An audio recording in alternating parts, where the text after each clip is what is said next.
Bismillahirrahmanirrahim. Assalamualaikum warahmatullahi wabarakatuh. Selamat malam, salam sejahtera untuk kita semuanya. Saya hormati Saudara Gubernur Bank Indonesia, Haibul Bait, Bapak Ketua Lembaga Negara, Ketua DPD, Wakil Ketua DPR dan BPK, serta teman-teman anggota DPR, Ketua OJK, para Menteri, para Gubernur, dan seluruh hadirin hadirat yang saya hormati. Marilah kita selalu menyampaikan ucapan syukur atas kehadiran kita semua dalam malam yang berbahagia ini.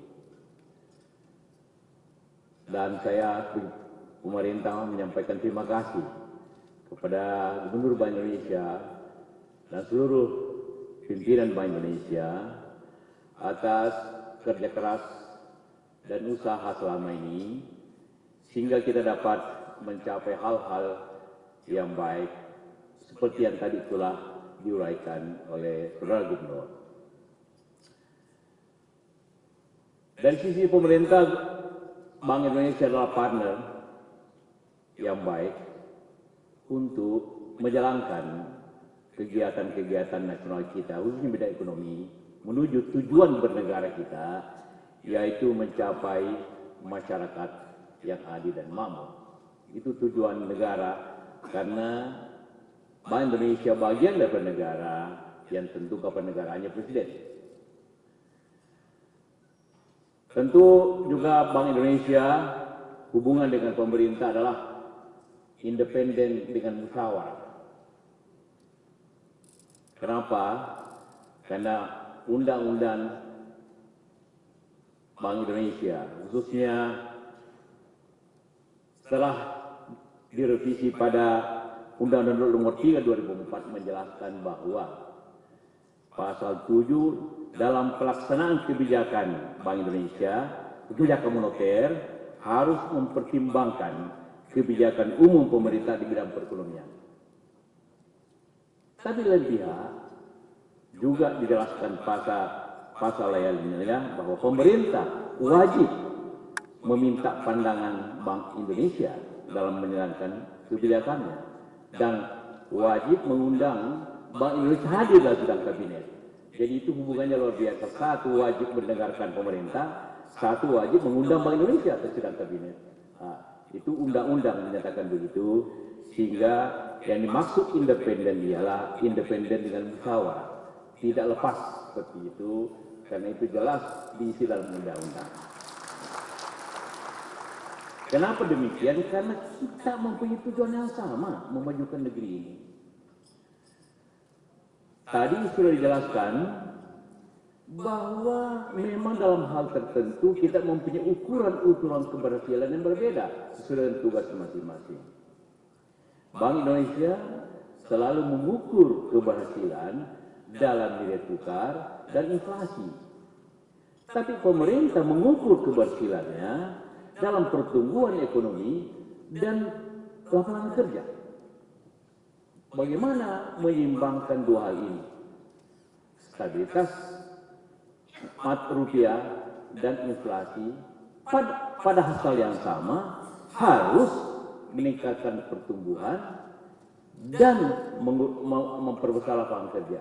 Di situ letaknya kita selalu berkoordinasi bagaimana hal ini dapat terjadi.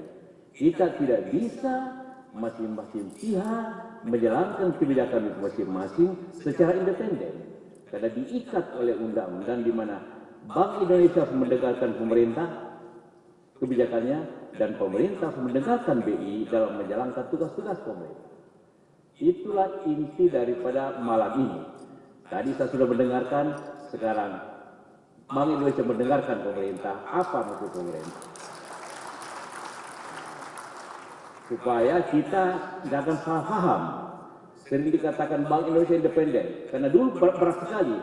Siapa yang mencampur Bank Indonesia mesti dibayar penjara 2 tahun dan denda 2 miliar rupiah. Sekarang dengan undang-undang yang baru tidak lagi, kan harus saling mendengarkan. Kan. Nah, jadi itulah makna daripada hubungan Bank Indonesia dan pemerintah, bahwa masing-masing pihak harus saling menjalankan dan saling terikat pada hubungan kerja itu.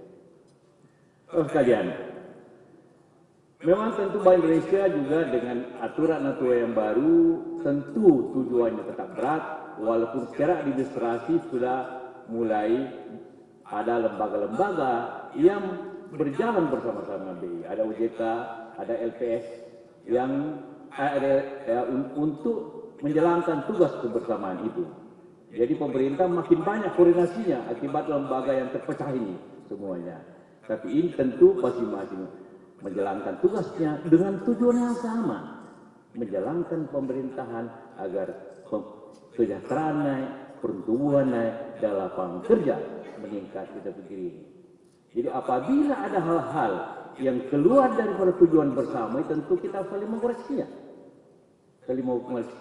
Karena tanpa pemerintah tidak boleh bertindak sampai inflasi naik, tapi Bank Indonesia juga harus menjalankan kebijakannya agar pertumbuhan naik, agar lapangan kerja dicapai. Tidak boleh saling melanggar tujuan itu, karena itulah saya katakan independen dalam musyawarah. Itulah antara kita menjalankan seperti itu tugas-tugas masing-masing kedengaran.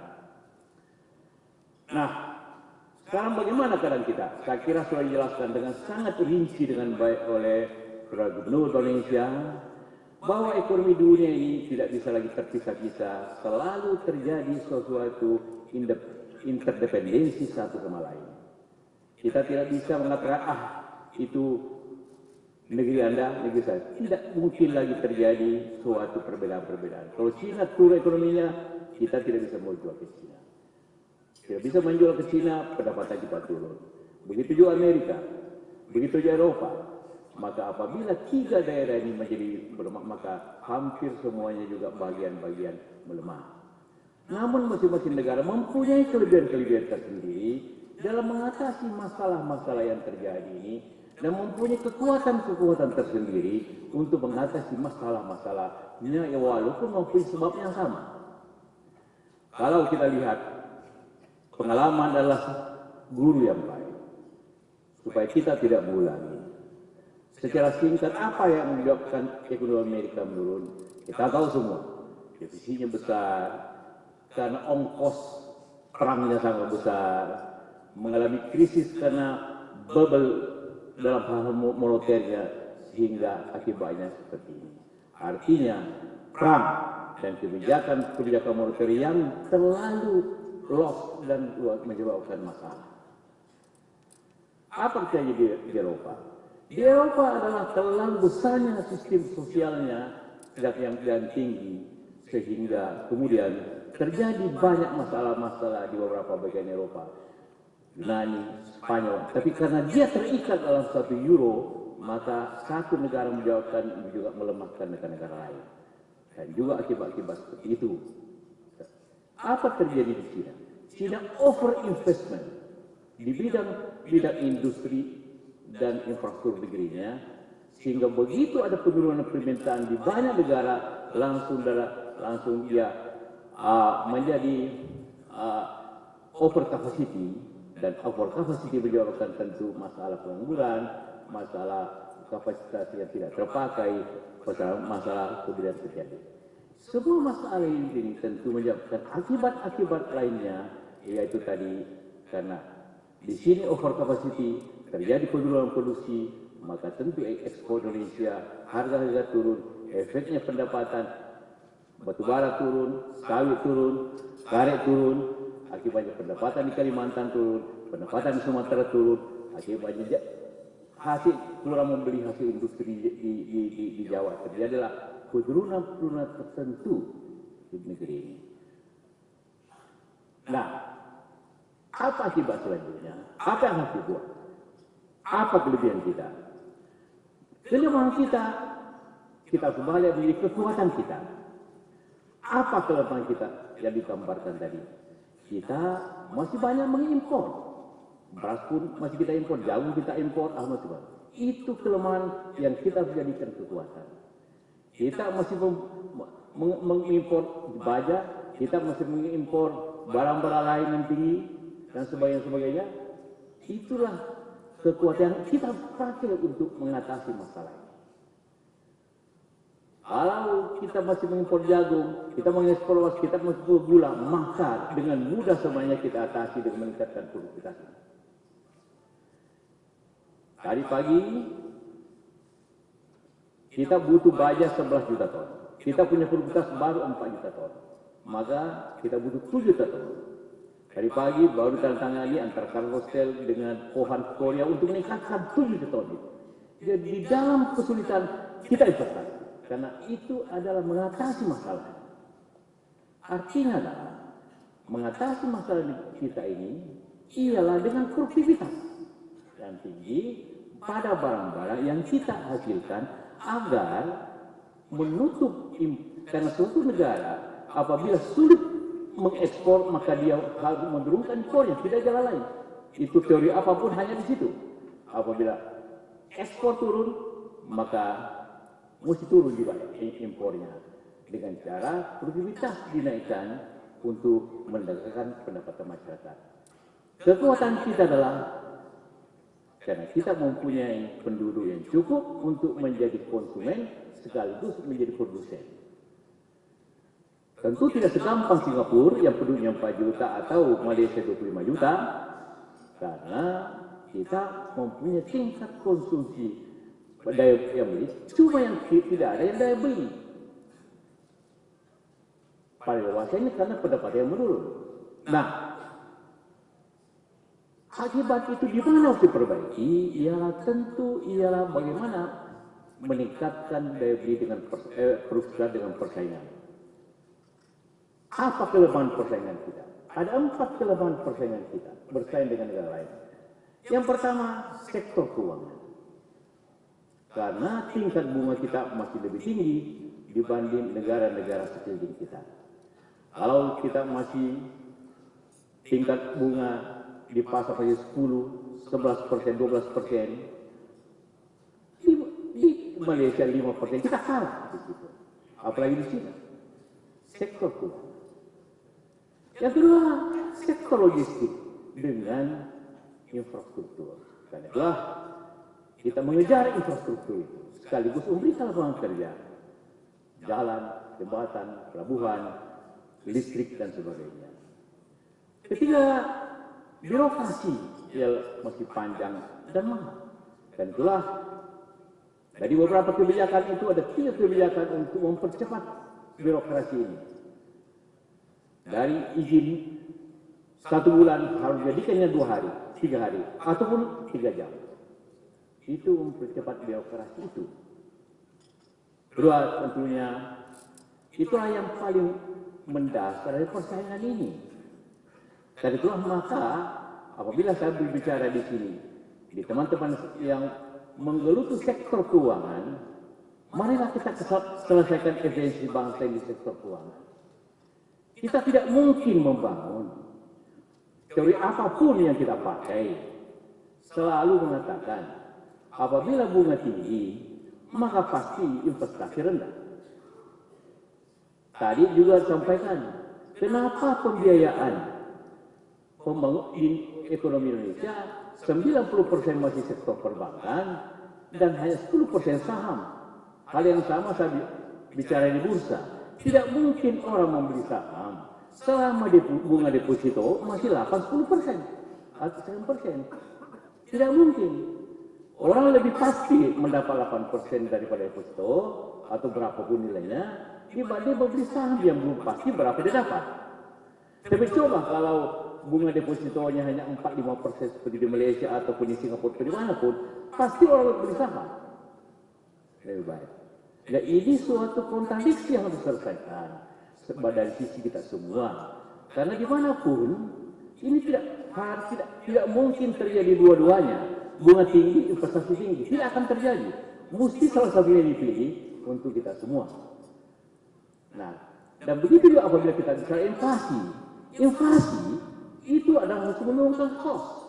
Salah satu kos, 3 kos yang tinggi dibanding dengan negara lain di Indonesia, saya katakan.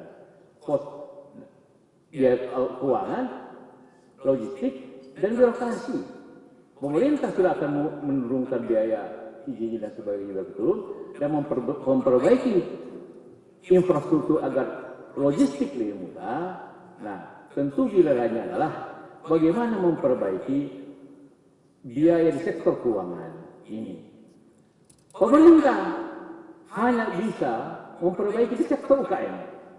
Karena itulah, maka dengan apapun biayanya, pemerintah menurunkan biaya atau bunga UKM KUR dari 22% ke 12%. Ini keterbuatan memang, terus terang keterbuatan. Tolong Anda selalu minta maaf, Bank Indonesia, Kepala Ketua IJK mengontrol seperti ini. Jangan ada ketidakadilan negeri ini. Masa bunga untuk korporasi lebih rendah 10% dibanding dengan UKM. Tidak ada negara di dunia yang menjalankan itu. Coba kita menjalankan itu. Karena itu pemerintah dengan biaya berapapun harus menurunkan bunga KUR. Kita terkecoh di sini bahwa pemerintah sudah menjamin segala kurikulum itu, tapi masih memakai 22% yang lalu. Apapun teorinya itu tidak bisa terjadi di negeri yang Pancasilais ini. Lebih mahal bunga untuk UKM dibanding dengan korporasi. Saya sebagai pengusaha dulu semuanya tidak rela seperti ini. Karena itu dalam pemerintah turunkan apapun resikonya. Tahun depan 9% kita jalankan itu, apapun risikonya. Karena inilah cara negara tidak ada yang berontak kalau pertumbuhannya rendah. Tapi negara apapun terjadi masalah kalau keadilannya tidak dicapai. Ini kan ketidakadilan harus dikontrol baik oleh BI dan juga OJK. Jangan terjadi ketidakadilan dalam sistem keuangan di bangsa ini. Di bangsa apapun, konflik terjadi karena ketidakadilan, tidak karena pertumbuhan. Setelah maka saya minta ini di sisi lain diperbaiki seperti ini.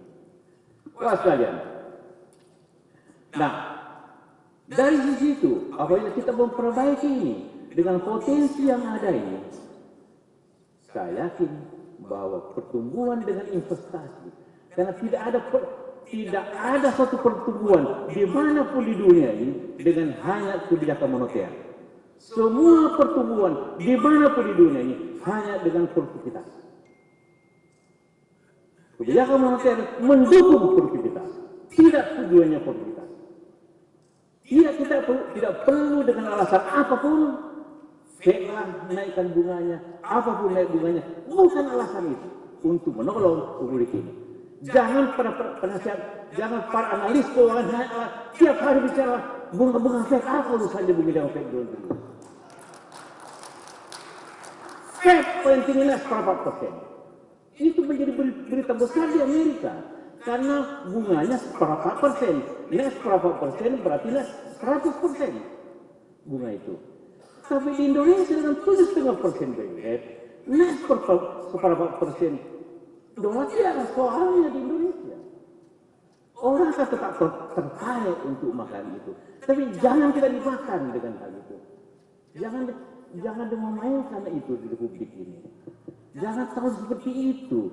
Tolong di-entertain produktivitasnya. Tidak di-entertain masalah keuangannya. Walaupun keuangan itu penting. Apa itu uang? Uang bukan kekayaan. Uang ukuran kekayaan. Kekayaan adalah aset itu. Sawah itu, pabrik itu, bukan uangnya. Uang hanya ukurannya saja. Nah, itulah tentu makna daripada kita berbicara bagaimana mensinkronkan kebijakan ini. Karena itu maka dengan pengertian ini, saya akan sangat menghargai semua kita hadir di sini. Tapi tujuan kita hadir di sini ialah untuk memajukan bangsa ini, memberikan kemakmuran bangsa ini dengan produktivitas yang tinggi. Begitu juga meratakan negeri ini, daerah-daerah. Gubernur hadir sini, ada dari Jawa, Indonesia Timur, ada dari Sumatera. Secara bersama-sama memajukan negeri itu. Semua daerah mempunyai kelebihan-kelebihan yang harus dijamin dan harus dibantu.